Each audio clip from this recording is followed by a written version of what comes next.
गौतम बुद्ध के जीवन के कई प्रेरक प्रसंग हैं। बुद्ध के जीवन का ये छोटा सा प्रसंग हमारे जीवन में एक नया परिवर्तन ला सकता है। छोटी सी कहानी है, अंत तक जरूर पढ़े। एक समय बुद्ध भगवान किसी गांव में उपदेश दे रहे थे कि हर किसी को धरती माता की तरह सहनशील तथा क्षमाशील होना चाहिए।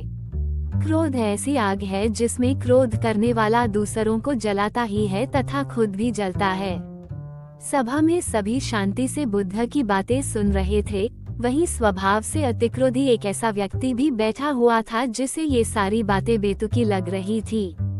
वो कुछ देर ये सब सुनता रहा, फिर अचानक ही आग बबूला होकर बोलने लगा, तुम पाखंडी हो। बड़ी बड़ी बातें करना यही तुम्हारा काम है।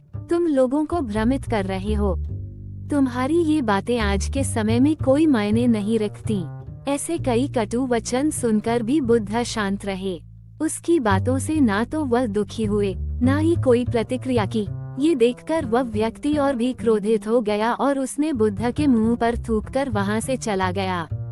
अगले दिन जब उस व्यक्ति का क्रोध शांत हुआ तो वह अपने बुरे व्यवहार के कारण पछतावे करने लगा और वह बुद्ध भगवान को ढूंढते हुए उनके स्थान पर पहुंचा, लेकिन बुद्ध नहीं मिले। वह अपने शिष्यों के साथ अन्य गांव के लिए निकल चुके थे।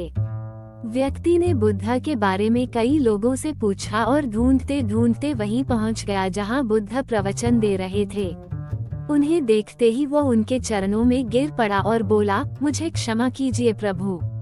बुद्ध ने पूछा, कौन हो भाई? तुम्हें क्या हुआ है? क्यों क्षमा मांग रहे हो?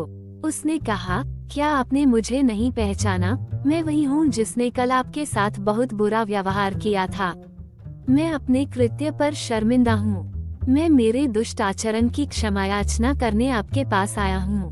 भगवान बुद्ध ने प्रेम पूर्वक कहा, बीता हुआ कल तो मैं वहीं छोड़कर आ गया हूँ और तुम अभी भी वहीं अटके हुए हो। तुम्हें अपनी गलती का आभास हो गया, तुमने पश्चाताप कर लिया, तुम निर्मल हो चुके हो। अब तुम आज में प्रवेश करो। पुरानी बातें तथा बुरी घटनाएं याद करते रहने से वर्तमान और भविष्य दोनों बिगड़ते जाते हैं। बीते हुए कल के कारण आज को मत बिगाड़ो। ये सुन उस व्यक्ति का सारा बोझ उतर गया। उसने भगवान बुद्ध के चरणों में पड़कर क्रोध त्याग दिया तथा क्षमाशीलता का संकल्प लिया। बुद्ध ने उसके सिर पर हाथ रखकर आशीर्वाद दिया।